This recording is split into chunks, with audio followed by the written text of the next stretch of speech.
Welcome back to എജുപോഡ്. മക്കളെ, നമ്മുടെ ജോഗ്രഫിയിൽ നിന്നും ഷുവറായിട്ടും നിർബന്ധമായിട്ടും ഈ എക്സാമിന് ചാൻസിനെ കുറച്ച് ക്വസ്റ്റ്യൻസ് പഠിച്ചപ്പെട്ടാലോ? റെഡിയാണ് മക്കൾ നിങ്ങൾ കേൾക്കാൻ? എന്തായാലും ചോദിക്കും മക്കളെ, ഈ ഒരു എക്സാമിൽ ഒരു ക്വസ്റ്റ്യൻ പേപ്പറേ ഇല്ല. നോക്കിയാലോ ഏതൊക്കെ ടോപ്പിക്സിൽ നിന്നാണ്, ഏതൊക്കെ ചാപ്റ്റേഴ്സിൽ നിന്നാണ് ഇമ്പോർട്ടൻ്റ് ആയിട്ടും എന്തായാലും ചോദിക്കാൻ ചാൻസ് ഉള്ള കുറച്ച് ക്വസ്റ്റ്യൻസ് പഠിച്ചപ്പെടാം. റെഡിയാണല്ലോ? അപ്പോൾ മക്കളെ, നമ്മുടെ എജുപോട്ടെ the fast track new batch start ചെയ്യാണ് ആഫ്റ്റർ ഓണം എക്സാം. അപ്പൊ എന്ത് ചെയ്യുക, ഇതുവരെ ജോയിൻ ചെയ്യാത്തവരുണ്ടെങ്കിൽ പെട്ടെന്ന് ജോയിൻ ചെയ്യുക.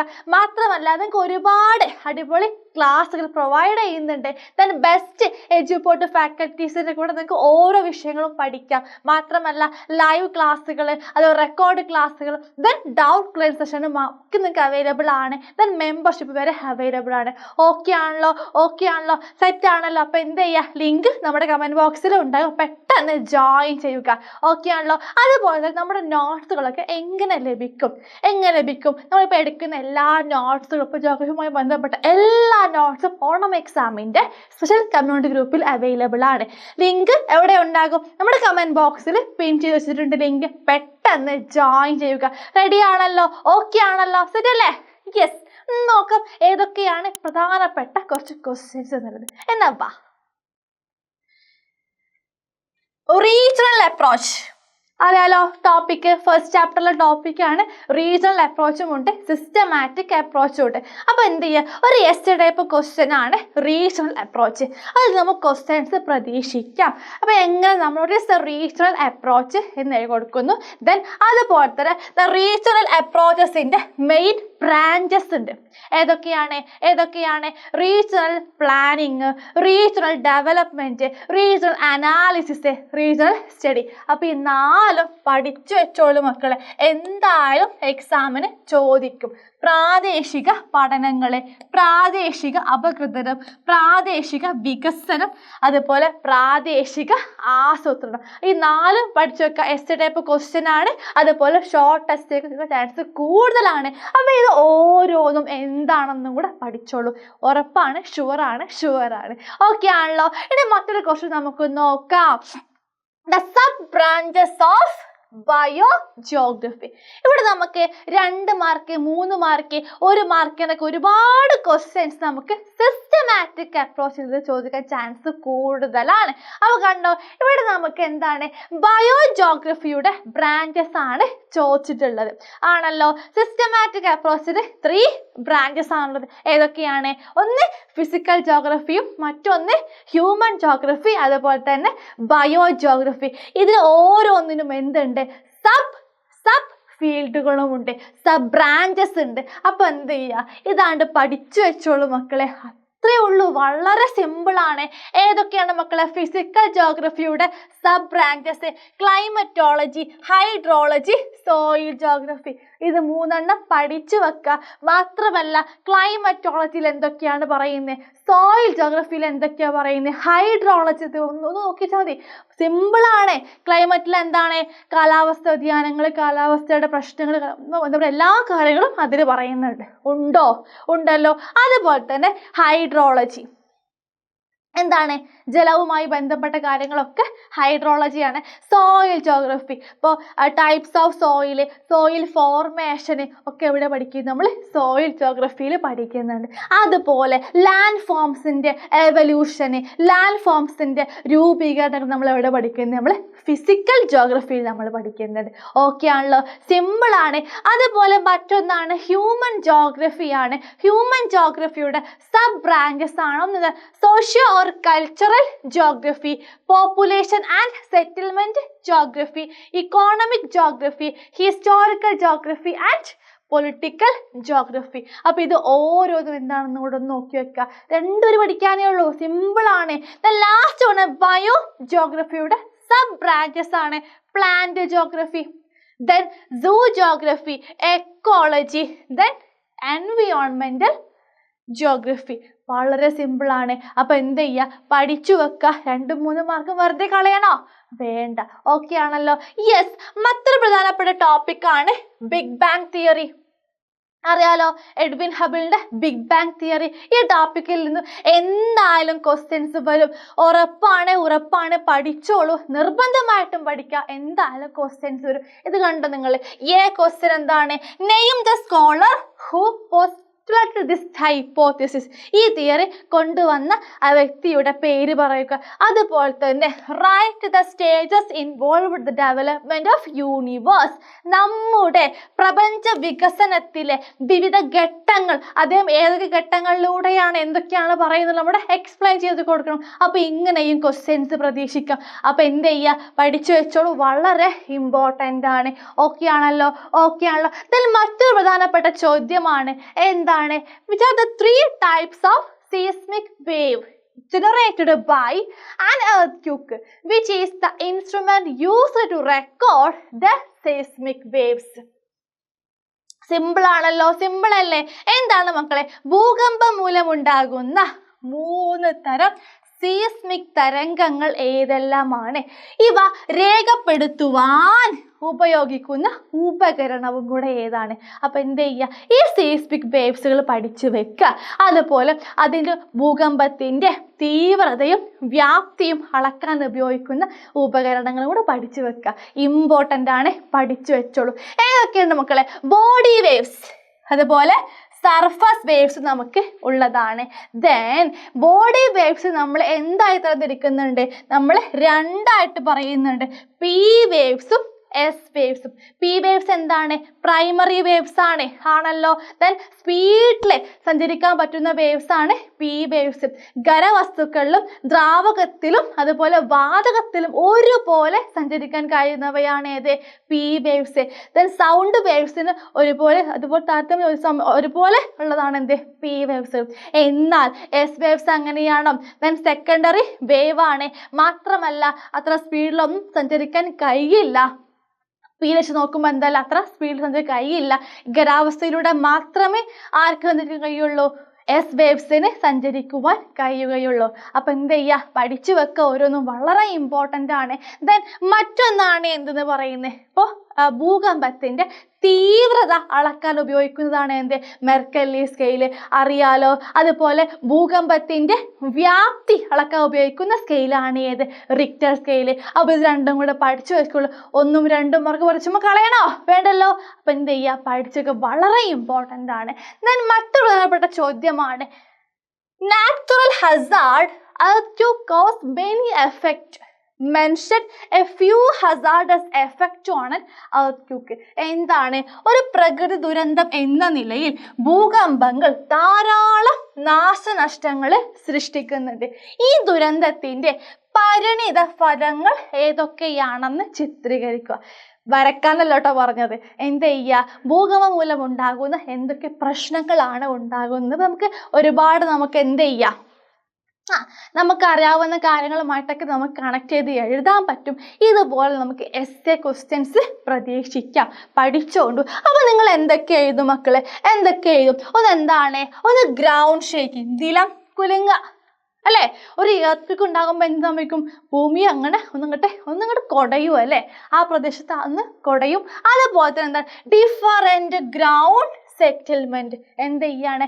വ്യത്യസ്തമായ രീതിയിൽ നമുക്ക് നിലം ഉറയ്ക്കുന്നു. Landslides and mudslides, മലയിടിച്ചിലും അതുപോലെ മണ്ണിടിച്ചിലും നമുക്ക് ഉണ്ടാകാറുണ്ട്. ദെൻ സോയിൽ ലിക്വിഫാക്ഷൻ, എന്താ? മണ്ണിൻ്റെ ദ്രവീകരണം. ദെൻ ഗ്രൗണ്ട് ലർച്ചിങ്, എന്താണ്? നിലം ചെരിയുക. ദെൻ അവലാഞ്ചസ്, മഞ്ഞുമല ഇടിച്ചല്. ഗ്രൗണ്ട് ഡിപ്ലേസ്മെന്റ്, നിലത്തിന്റെ സ്ഥാനഭ്രംശം. Then floods from dam failures, അണക്കെട്ടുകൾ തകർന്നുള്ള വെള്ളപ്പൊക്കങ്ങൾ. ദെൻ ഫയർ, എന്താണ്? തീപിടുത്തം. ദെൻ സ്ട്രക്ചറൽ കൊളാപ്സ്, കെട്ടിടങ്ങളുടെയും മറ്റ് നിർമ്മിതികളുടെയും തകർച്ച. ദെൻ ഫാളിംഗ് ഒബ്ജക്റ്റ്, വസ്തുക്കളെ താഴെ വീഴുന്നു. And tsunami. അല്ലെ, സുനാമികളൊക്കെ ഉണ്ടാവാറുണ്ട്. അപ്പൊ ഭൂമിയുടെ ഉപരിതലത്തിൽ മാത്രമല്ല എവിടെയും earthquake സംഭവിക്കാറുണ്ട്, നമ്മുടെ സമുദ്രങ്ങളുടെ അടിത്തട്ടിലും earthquakeകൾ സംഭവിക്കാറുണ്ട്. അപ്പൊ ഇത്രയും കാര്യങ്ങളൊക്കെ നിങ്ങൾ എഴുതണം. അതാ എസ്സേക്ക് നിങ്ങൾ എഴുതിയിട്ട് എഴുതാം, മാർക്ക് സ്കോർ ചെയ്യുക. ഓക്കെ ആണല്ലോ? ഓക്കെ ആണല്ലോ മക്കളെ? നിങ്ങൾ ഒന്നും കൂടെ ഓർപ്പിക്കുകയാണ്, നമ്മുടെ എഡ്യൂപോർട്ട് ന്യൂ ബാച്ച് സ്റ്റാർട്ട് ചെയ്യാണ്. ആഫ്റ്റർ ഓണം എക്സാമിന് ശേഷമാണ്. മാത്രമല്ല അത് ഫാസ്റ്റ് ട്രാക്ക് ബാച്ച് ആണ്. കുറച്ച് സമയമല്ലോട് നമ്മുടെ പബ്ലിക് എക്സാമിനൊക്കെ. അപ്പൊ എന്ത് ചെയ്യുക, ഈ കുറച്ച് സമയം കൊണ്ട് കൂടുതലായിട്ട് എല്ലാ ചാപ്റ്റേഴ്സ് കവർ ചെയ്യുന്ന രീതിയിൽ പഠിക്കാം. വേണോ? ഓക്കെ അല്ലേ? അപ്പൊ എന്ത് ചെയ്യുക, പെട്ടെന്ന് ജോയിൻ ചെയ്യുക. ഇതുവരെ ജോയിൻ ചെയ്യാത്തവരാണെങ്കിൽ പെട്ടെന്ന് ജോയിൻ ചെയ്യുക. ഇവിടെ അഡ്മിഷൻ നമ്പർ കൊടുത്തിട്ടുണ്ട്. അതേപോലെ തന്നെ ലിങ്ക് നമ്മുടെ കമന്റ് ബോക്സിൽ അവൈലബിൾ ആണ്. ഓക്കെ ആണല്ലോ? ഓക്കെ ആണല്ലോ? വെറും 4090 രൂപയാണ് നമ്മൾ ഈടാക്കുന്നത്. അപ്പൊ എന്ത് ചെയ്യുക, പെട്ടെന്ന് ജോയിൻ ചെയ്യുക. സെറ്റ് അല്ലേ? ഓക്കെ ആണല്ലോ? ഒന്ന് കമന്റിലൂടെ നമുക്കൊന്ന് അറിയിക്കുക കേട്ടോ. ഓക്കെ. ദെൻ നമ്മുടെ നോട്ട് ഓണം എക്സാമിൻ്റെ നമ്മുടെ സ്പെഷ്യൽ കമ്മ്യൂണിറ്റി ഗ്രൂപ്പിൽ അവൈലബിൾ ആണ്. നോട്ട്സ് മാത്രമല്ല ചാപ്റ്റർ സമ്മറിയും അതുപോലെ PYQ, മോഡൽ ക്വസ്റ്റ്യൻ പേപ്പറും ദെൻ മൈക്രോ ബിറ്റ് വരെ അവൈലബിൾ ആണ്. ബിറ്റ് വരുമ്പോൾ ബിറ്റ് വെക്കാനുള്ളതല്ല, നമുക്ക് ഓരോ ടോപ്പിക്കും വളരെ സിമ്പിളായിട്ട് നമുക്ക് പഠിക്കാൻ പറ്റും മൈക്രോ ബിറ്റിലൂടെ. അപ്പോൾ എന്ത് ചെയ്യുക, പെട്ടെന്ന് ജോയിൻ ചെയ്യുക. ലിങ്ക് കമൻറ്റ് ബോക്സിൽ പിൻ ചെയ്ത് വെച്ചിട്ടുണ്ട് കേട്ടോ. ഓക്കെ ആണല്ലോ? യെസ്. മറ്റു ചോദ്യം നമുക്ക് നോക്കാം. എന്താണ്? The plate boundaries are characterized by different tectonic activities. Substance this statement based on the analysis of the tectonic activities occurring on different plate margins. Plate അതിരുകൾ വ്യത്യസ്ത ടെക്ടോണിക് പ്രവർത്തനങ്ങൾ സവിശേഷതയാണ്. അതുകൊണ്ട് വ്യത്യസ്ത പ്ലേറ്റ് അതിരുകളിൽ സംഭവിക്കുന്ന ടെക്ടോണിക് പ്രവർത്തനങ്ങളുടെ വിശകലനത്തെ അടിസ്ഥാനമാക്കി ഈ പ്രസ്താവന സാധൂകരിക്കും. അപ്പോൾ കണ്ടോ, ഇതുപോലെ ക്വസ്റ്റ്യൻസ് പ്രതീക്ഷിക്കാം. അപ്പം നിങ്ങൾ എങ്ങനെ ആൻസർ ചെയ്യും? നമുക്ക് ഏതൊക്കെയാണ്? 3 തരത്തിലുള്ള ഫലക സീമകളാണത്. പ്ലേറ്റ് ബൗണ്ടറീസ് അല്ലെ 3 ടൈപ്സ് ആണ്. ഒന്ന് ഡൈവേർജന്റ് ബൗണ്ടറീസ് അല്ലെ, വിയോജക സീമകള്. Then second one is convergent boundaries, സംയോജന സീമകൾ. The third one is transform boundaries, രൂപാന്തര സീമകൾ. അപ്പൊ എന്ത് ചെയ്യുക, ഇത് ഓരോന്നും എന്താണെന്നും കൂടെ എഴുതി വെക്കുക. ഓക്കെ ആണല്ലോ? ഇവിടെ കൊടുത്തിട്ടുണ്ട് എന്താണ് ഡൈവേർജന്റ് ബൗണ്ടറീസ്. എന്താണ്? ഫലകങ്ങൾ തമ്മിൽ അകന്നു പോകുമ്പോൾ അവിടെ എന്തുണ്ടാവാണ്? പുതിയ ഉപരിതലം മുകളിൽ നിന്ന് രൂപപ്പെടുന്നുണ്ട്. ഇതാണ് എന്ത്? ഫലകങ്ങൾ പരസ്പരം അകലുന്ന ഭാഗത്തിന് ഈ വ്യാപന മേഖല എന്നും പറയുന്നുണ്ട്. അപ്പോൾ അറ്റ്ലാന്റിക് സമുദ്ര പർവ്വതമൊക്കെ എന്താണ്? അതിന് ഉദാഹരണമാണ്. മറ്റൊന്നാണ് എന്ത്? കൺവേർജന്റ് ബൗണ്ടറീസ്, സംയോജന സീമകൾ. എന്താണ്? ഉപരിതലം പൊട്ടി ഒരു ഫലകം മറ്റൊരു ഫലകത്തിന്റെ ഉള്ളിലേക്ക് കയറുന്നതാണ് എന്ത് പറയുന്നത്? കൺവേർജന്റ് ബൗണ്ടറീസ് എന്ന് പറയുന്നത്. മറ്റൊന്നാണ് എന്താണ്? ട്രാൻസ്ഫോം ബൗണ്ടറീസ്, രൂപാന്തര സീമകൾ. ഇവിടെ എന്താണ്? ഉപരിതലം ഉണ്ടാവുകയോ നശിക്കുകയോ ചെയ്യാതെ ഫലകങ്ങൾ തിരശ്ചീനമായിട്ട് പരസ്പരം തെന്നി നീങ്ങുന്നതിനെയാണ് നമ്മൾ എന്ത് പറയുന്നത്? ട്രാൻസ്ഫോം ബൗണ്ടറീസ് എന്ന് പറയുന്നത്. അപ്പൊ എന്ത് ചെയ്യുക, ഇത് ഓരോന്നും പഠിക്കുക. അതിൻ്റെ കൂടെ പ്ലേറ്റ് മൂവ്മെന്റ്സ്, ഈ ഫലകങ്ങളുടെ എങ്ങനെയാണ് അതിൻ്റെ മൂവ്മെന്റും കൂടെ നിങ്ങൾ എന്ത് ചെയ്യുക, പഠിച്ചു വെക്കുക. വളരെ ഇമ്പോർട്ടൻ്റ് ആണ്. ഓക്കെ ആണല്ലോ? ഓക്കെ ആണല്ലോ? ഇനി മറ്റൊരു നമുക്ക് നോക്കിയാലോ. എന്താണ് ഡിഫൈൻ വെതറിങ്? അപക്ഷയം എന്നുള്ള ടോപ്പിക്ക് വളരെ ഇമ്പോർട്ടൻ്റ് ആണ്. എന്തായാലും എക്സാം ചോദിക്കും. കണ്ടോ, define weathering, mention the types of weathering. എന്താണ്? വിവിധ ഇനം അപക്ഷയങ്ങൾ ഏതൊക്കെയാണെന്ന് എഴുതുക. Write the significance of weathering. അപക്ഷയത്തിന്റെ പ്രാധാന്യം കൂടെ എഴുതാം. മനസ്സിലായല്ലോ? ദെൻ 3 ചോദ്യങ്ങളാണ്. എന്താണ് വെതറിങ് എന്ന് ഡിഫൈൻ ചെയ്യണം. കണ്ടോ, എന്താണ് അപക്ഷയം എന്ന് എഴുതണം. അതിൻ്റെ കൂടെ എന്തും കൂടെ വേണം? 3 types of weathering. Chemical weathering, physical weathering, biological weathering. എന്താ ഓരോന്നും കൂടെ നിങ്ങൾ എഴുതണം. അപ്പം അതുപോലെ തന്നെ അപക്ഷയത്തിൻ്റെ പ്രാധാന്യം, സിഗ്നിഫിക്കൻസ് ഓഫ് വെതറിങ് കൂടെ എന്ത് ചെയ്യുക, കൂടെ എഴുതി വെക്കുക. വളരെ ഇമ്പോർട്ടൻ്റ് ആണ്. ഓക്കെ ആണല്ലോ? സത്യല്ലേ? ഓക്കെ അല്ലേ? അപ്പോൾ നമ്മൾ നോട്ട് ലഭിക്കുക നിങ്ങൾ എന്ത് ചെയ്യണം, നമ്മുടെ ഓണം എക്സാമിൻ്റെ സ്പെഷ്യൽ കമ്മ്യൂണിറ്റി ഗ്രൂപ്പിൽ ജോയിൻ ചെയ്യുക. നമ്മുടെ വാട്സപ്പിൻ്റെ ലിങ്കിൽ താഴെ, വാട്സപ്പിൻ്റെ അല്ല, നമ്മുടെ ഈ യൂട്യൂബ് ചാനലിൻ്റെ കമൻറ്റ് ബോക്സിൽ നമുക്ക് എന്ത് കാണാൻ പറ്റും, ഈ ലിങ്ക് കാണാൻ പറ്റും. അപ്പോൾ ലിങ്കിൽ ഇതുവരെ ജോയിൻ ചെയ്യാത്തവരാണെങ്കിൽ പെട്ടെന്ന് ജോയിൻ ചെയ്യുക. നോട്ട്സ് മാത്രമല്ല, PYQs അതുപോലെ തന്നെ മോഡൽ ക്വസ്റ്റ്യൻ പേപ്പറൊക്കെ അവൈലബിൾ ആണ്. ദെൻ ചാപ്റ്റേഴ്സിൻ്റെ സമ്മറിയും മൈക്രോ ബിറ്റും അവൈലബിൾ ആണ്. അപ്പോൾ എന്ത് ചെയ്യുക, ഒരിക്കലും നിങ്ങൾ മിസ്സാക്കരുത്, പെട്ടെന്ന് ജോയിൻ ചെയ്യുക. ഒരു കുടക്കീയിൽ ഒരുപാട് കാര്യങ്ങൾ ലഭിക്കാൻ പോവുകയാണ്. അപ്പോൾ എന്ത് ചെയ്യുക, ജോയിൻ ചെയ്യുക കേട്ടോ. ദെൻ മറ്റൊന്ന് പറയുന്നത് എന്താണ്, നമ്മുടെ എജുപോർട്ടിൻ്റെ fast track new batch start ചെയ്യുകയാണ്. ഓണം എക്സാമിന് ശേഷമാണ് സ്റ്റാർട്ട് ചെയ്യുന്നത്. അപ്പോൾ എന്ത് ചെയ്യുക, ഇനി വരാൻ പോകുന്ന കുറച്ച് സമയത്തിനുള്ള നമുക്ക് ഒരുപാട് പഠിക്കാനുണ്ട്. കുറച്ച് ടഫാണ് പ്ലസ് 1 എന്ന് പറയുന്നത്, അത്ര ഈസി അല്ല. അപ്പോൾ എന്ത് ചെയ്യുക, സിസ്റ്റമാറ്റിക്കായിട്ട് നല്ല രീതിയിൽ പഠിക്കണമെന്ന് പെട്ടെന്ന് ജോയിൻ ചെയ്യുക മക്കളെ. റെഡിയാണല്ലോ മക്കൾ ജോയിൻ ചെയ്യുവാൻ? ദെൻ കൊടുത്തിട്ടുണ്ട് 4799 രൂപയാണ് നമ്മൾ ഈടാക്കുന്നത്. അപ്പോൾ എന്ത് ചെയ്യുക, പെട്ടെന്ന് ജോയിൻ ചെയ്യുക നമ്മുടെ ഫാസ്റ്റ് ട്രാക്ക് ബാച്ചിൽ. ഓക്കെ ആണല്ലോ? ജോയിൻ ചെയ്യുവാനുള്ള എവിടെ ലിങ്ക് ഉണ്ടാകും, എവിടെ നമ്മുടെ കമൻറ്റ് ബോക്സിൽ ലിങ്ക് കാണാവുന്നതാണ്. അതുമല്ലെങ്കിൽ ഇവിടെ നമുക്ക് ജോയിൻ നമ്പറും കൊടുത്തിട്ടുണ്ട്. ഓക്കെ അല്ലേ? യെസ്. ദെൻ മറ്റൊരു ക്വസ്റ്റ്യൻ ആണ് ഡിഫറൻസ് ബിറ്റ്വീൻ ഗോർജസ് ആൻഡ് കാന്യോൺസ്. ഇതുപോലെ ക്വസ്റ്റ്യൻസ് 2-3 മാർക്കിനും പ്രതീക്ഷിക്കാം. എന്താണ് ഗിരികന്ധരത്തെയും ബൃഹദഗിരികന്ധരത്തെയും തമ്മിൽ വ്യത്യാസങ്ങൾ എന്തൊക്കെയാണ് ഗോർജസ്? എന്ത് ചെയ്യുക, ഇതുപോലെ ഗോർജസ് എന്താണെന്ന് എഴുതി വെക്കുക. മലയിടുക്കുകൾ എന്തൊക്കെയാണെന്നുള്ളത്, അതുപോലെ തന്നെ കാനിയോൺസും എന്താണെന്നും എഴുതുക. വളരെ ഇമ്പോർട്ടൻ്റ് ആണ്. തന്നെ മറ്റൊരു പ്രധാനപ്പെട്ട ചോദ്യമാണ്, എസ് ടൈപ്പ് ക്വസ്റ്റ്യൻ കൂടി. എന്താണ്, parent material is the most important factor in soil formation. Then mention the other factors in soil formation. ഇവിടെ എന്താണ്, മണ്ണിൻ്റെ രൂപീകരണത്തെ സ്വാധീനിക്കുന്ന ഒരു പ്രധാനപ്പെട്ട ഘടകമാണ് ഇത് പറയുന്നത്, മാതൃശില. ആണല്ലോ. അതുപോലെ മറ്റ് ഘടകങ്ങൾ ഏതൊക്കെയാണെന്ന് നിങ്ങൾ കണ്ടെത്തി എഴുതണം. അപ്പോൾ എന്ത് ചെയ്യുക, എസ് ടൈപ്പ് ക്വസ്റ്റ്യൻസ് ആണ്. ഏതൊക്കെയാണ് മക്കളെ, മണ്ണിൻ്റെ രൂപീകരണത്തെ സ്വാധീനിക്കുന്ന 5 ഘടകങ്ങൾ ഏതൊക്കെയാണ്? ഒന്ന് പാരന്റ് മെറ്റീരിയൽ അല്ലേ, ഏതാണ്, മൂലപദാർത്ഥം.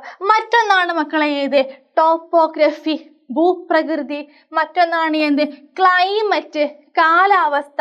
ആൻഡ് ബയോളജിക്കൽ ആക്ടിവിറ്റീസ്, ജൈവിക പ്രവർത്തനം. ആൻഡ് സമയം, ടൈം.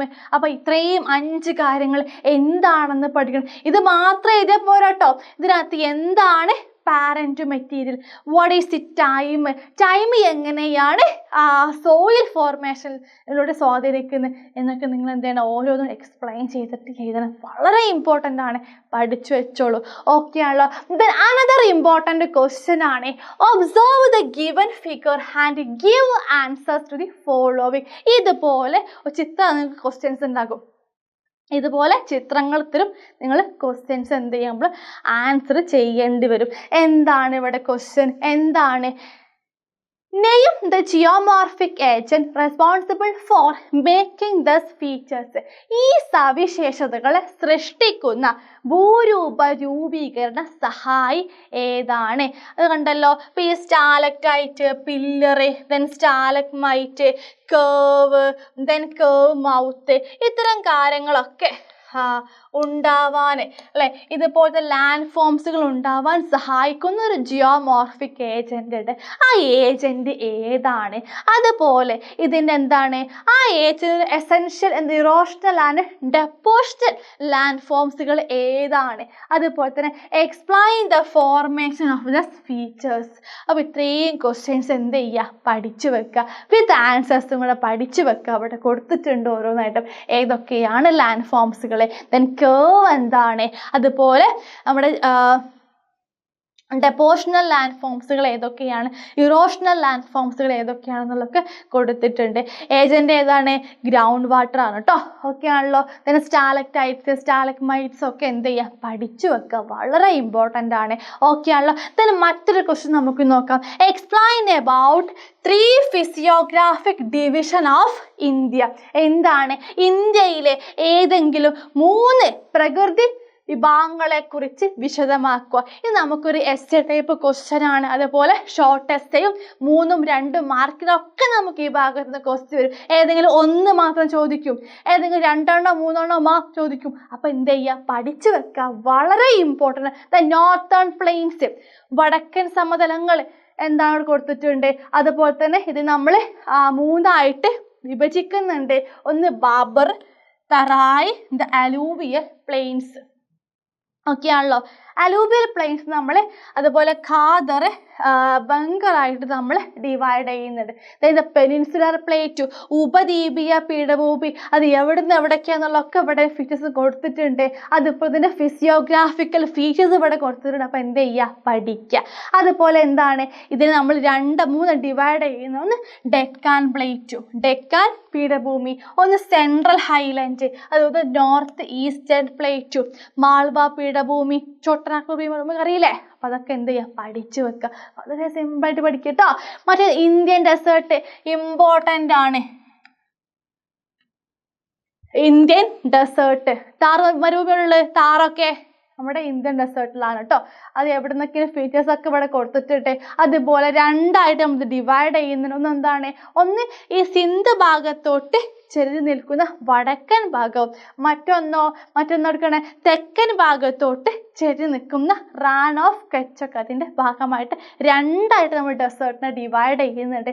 അതുപോലെ മറ്റൊന്നാണ് ദ കോസ്റ്റൽ പ്ലെയിൻസ്, തീരപ്രദേശങ്ങൾ ഏതൊക്കെയാണ്, വെസ്റ്റേൺ കോസ്റ്റൽ പ്ലെയിൻസും ഈസ്റ്റേൺ കോസ്റ്റൽ പ്ലെയിൻസ്. ഒക്കെ വെസ്റ്റേൺ കോസ്റ്റൽ പ്ലെയിൻസിൽ ഏതൊക്കെയാണ് ഗുജറാത്ത്, മഹാരാഷ്ട്ര, ഗോവ, കർണാടക, കേരളം അറിയാലോ.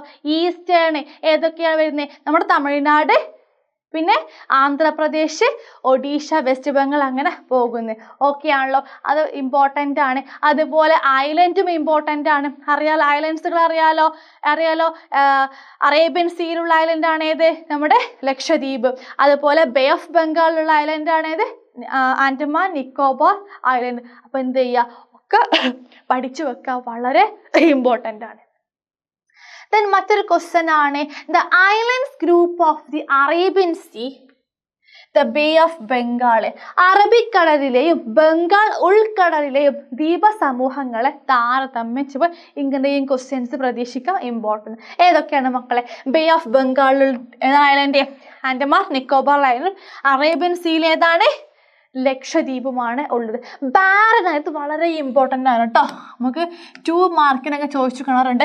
ബാരൻ ഐലൻഡ് എന്താണ്, തരിശ് ദ്വീപ് മാത്രമാണ് ഇന്ത്യയിൽ സജീവമായിട്ടുള്ള അഗ്നിപർവ്വതങ്ങൾ, ആക്റ്റീവ് വോൾക്കാനോസ് കാണപ്പെടുന്നത് എവിടെയാണ്, ബാരൻ ഐലൻഡിലാണ്. ഇത് എവിടെയാണ്, നിക്കോബാർ ദ്വീപിലാണ് ഇത് ഉള്ളത്. അതുപോലെ ആൻഡമാൻ നിക്കോബാർ ദ്വീപ് സമൂഹങ്ങളിലെ പർവ്വതങ്ങളുടെ കൊടിമുടികളുടെ ഉയരങ്ങൾ ഇവിടെ കൊടുത്തിട്ടുണ്ട്. കണ്ടോ, എന്താണ്, വടക്ക് ആൻഡമാനിലെ ഒരു പ്രധാനപ്പെട്ട കൊടുമുടിയാണ് ഏത്, സാഡിൽ പീക്ക് കേട്ടോ. സാഡിൽ പീക്ക് ഈ നോർത്ത് ആൻഡമാൻ അത്രയാണ്, 738 മീറ്റർ ആണ് അത് വരുന്നത്. മറ്റൊന്നാണ് എന്ത്, മൗണ്ട് ഡയാവോളോ ഇൻ മിഡിൽ ആൻഡമാനിലുള്ളതാണ് ഏത്, മൗണ്ട് ഡയാവോളോ. എത്ര വരുന്നത്, 515 മീറ്റർ ആണ്. മറ്റൊന്നാണ് എന്ത്, തെക്കൻ ആൻഡമാനിലുള്ള മൗണ്ട് കൊയോബ്. എത്ര വരുന്നത്, 460 മീറ്റർ അതിൻ്റെ ഉയരം വരുന്നത്. ദ ലാസ്റ്റ് വൺ ഏതാണ്, ദെൻ ഗ്രേറ്റ് നിക്കോബാറിലെ മൗണ്ട് തുയിലേവാണ്, 642 മീറ്റർ ആണ്. അപ്പം എന്ത് ചെയ്യുക, ഓരോന്നും പഠിച്ചു വെക്കുക കേട്ടോ, വളരെ ഇമ്പോർട്ടൻ്റ് ആണ്. ഓക്കെ ആണല്ലോ. അപ്പോൾ നമ്മുടെ നോട്ട് ലഭിക്കാൻ നിങ്ങൾ നമ്മുടെ എജുപോർട്ടിൻ്റെ ഓണം എക്സാമിൻ്റെ സ്പെഷ്യൽ കമ്മ്യൂണിറ്റി ഗ്രൂപ്പിൽ അവൈലബിൾ ആണ്. ലിങ്ക് കമൻറ്റ് ബോക്സിൽ ഉണ്ടാകും. നിങ്ങൾ പെട്ടെന്ന് ജോയിൻ ചെയ്യുക. എത്ര ജോയിൻ ചെയ്യുക, ജോയിൻ ചെയ്തിട്ട് വീണ്ടും ജോയിൻ ചെയ്യേണ്ട ആവശ്യമില്ല. ഓക്കെ ആണല്ലോ. അപ്പോൾ നമ്മുടെ ജോഗ്രഫിയുടെ ഓൾ ചാപ്റ്റേഴ്സ് ക്വസ്റ്റ്യൻസും അതുപോലെ model question paper PY question ഒക്കെ അവൈലബിൾ ആണ്. ഇത് നമുക്ക് ഒരുപാട് ചാപ്റ്റേഴ്സ് പഠിക്കാനുണ്ട് ഉണ്ടല്ലോ. ആ ചാപ്റ്റേഴ്സിൻ്റെ ഒക്കെ സമ്മറി എന്താണ് അവൈലബിൾ ആണ്. അപ്പോൾ സെറ്റ് ആണല്ലോ, ഓക്കെ ആണല്ലോ. ജോയിൻ ചെയ്തൊരു കമൻറ്റിലൂടെ രേഖപ്പെടുത്തുക കേട്ടോ, ജോയിൻ ചെയ്തിട്ടുണ്ടെന്നുള്ളത്. അതുപോലെ തന്നെ നമ്മുടെ എജുപോർട്ട് ന്യൂ ഒരു ബാച്ച് സ്റ്റാർട്ട് ചെയ്യുകയാണ്. ഏതാണ്? ഫാസ്റ്റ് ട്രാക്ക് ബാച്ച് സ്റ്റാർട്ട് ചെയ്യുകയാണ് ആഫ്റ്റർ ഓണം എക്സാം. അപ്പോൾ എപ്പോഴാണ് സ്റ്റാർട്ട് ചെയ്യുന്നത്? ഓണം എക്സാമിന് ശേഷമാണ്. ഇതുവരെ നിങ്ങൾ എജുപോർട്ടിൽ ജോയിൻ ചെയ്തിട്ടുണ്ടെങ്കിൽ പെട്ടെന്ന് ജോയിൻ ചെയ്യുക. മാത്രമല്ല ഒരുപാട് അടിപൊളി ഫാക്കൽറ്റീസിൻ്റെ കൂടെ നിങ്ങൾക്ക് ഓരോ വിഷയങ്ങളും അടിച്ചു പൊളിച്ച് പഠിക്കുമ്പോൾ +1 കോമേഴ്സ് ആൻഡ് ഹ്യൂമാനിറ്റീസ് എന്ത് ചെയ്യുക, പെട്ടെന്ന് ജോയിൻ ചെയ്യുക. ഓക്കെ ആണല്ലോ. ഇനി കുറച്ച് സമയമല്ലേ ഉള്ളൂ. അപ്പോൾ എന്ത് ചെയ്യുക, ഈ കുറച്ച് സമയം കൊണ്ട് ഒരുപാട് പഠിക്കാണ്ട് ഇല്ലേ? ഇനി വരാൻ പോകുന്ന എക്സാമുകളൊക്കെ അടിപൊളിയായിട്ട് പഠിച്ചു പോകട്ടെ, സിസ്റ്റമാറ്റിക്കായിട്ട് പഠിച്ചു പോകണ്ടേ. അത് ഒരുപാട് ഡൗട്ട്സുകൾ നിങ്ങൾക്കില്ലേ, ഇതൊക്കെ ക്ലിയർ ചെയ്ത് പോകണ്ടേ. അപ്പോൾ എന്ത് ചെയ്യുക, പെട്ടെന്ന് ജോയിൻ ചെയ്യുക. നിങ്ങൾ റെഡിയല്ലോ ജോയിൻ ചെയ്യാനേ? റെഡി ആണല്ലോ. അപ്പോൾ എന്ത് ചെയ്യുക, നമ്മുടെ കമൻറ്റ് ബോക്സിൽ ലിങ്ക് ഉണ്ടാവും. അതുപോലെ അഡ്മിഷൻ നമ്പർ ഇവിടെ കൊടുത്തിട്ടുണ്ട് കേട്ടോ, ജോയിൻ ചെയ്യാനുള്ള. ഓക്കെ ആണല്ലോ, സെറ്റ് ആണല്ലോ. അപ്പോൾ എന്ത് ചെയ്യുക, ഇത്രയും ക്വസ്റ്റ്യൻസ് പഠിച്ചോളൂ മക്കളെ. എന്താണ് ചോദിക്കും ഈ ക്വസ്റ്റ്യൻസിൽ, ക്വസ്റ്റ്യൻ പേപ്പർ ഇല്ല. അപ്പോൾ എന്ത് ചെയ്യുക, പഠിക്കുക, ഒരു സിസ്റ്റമാറ്റിക് ആയിട്ട് പഠിക്കുക. ഓക്കെ ആണല്ലോ. ഇഷ്ടപ്പെടുകയാണെങ്കിൽ നിങ്ങൾ ലൈക്ക് അടിക്കുക. അതുപോലെ തന്നെ നിങ്ങൾ ഷെയറും കൂടെ ചെയ്യുക കേട്ടോ. നിങ്ങൾ ഫ്രണ്ട്സിനൊക്കെ ഒന്ന് ഷെയർ ചെയ്ത് കൊടുക്കുക. എല്ലാവരും ഒന്ന് കാണട്ടെ. ഓക്കെ അല്ലേ? മാത്രമല്ല നിങ്ങളുടെ അഭിപ്രായങ്ങൾ നിങ്ങൾ കമൻറ്റിലൂടെ രേഖപ്പെടുത്തുക. അപ്പോൾ ഇനി മറ്റൊരു വീഡിയോയുമായിട്ട് വീണ്ടും ബൈ.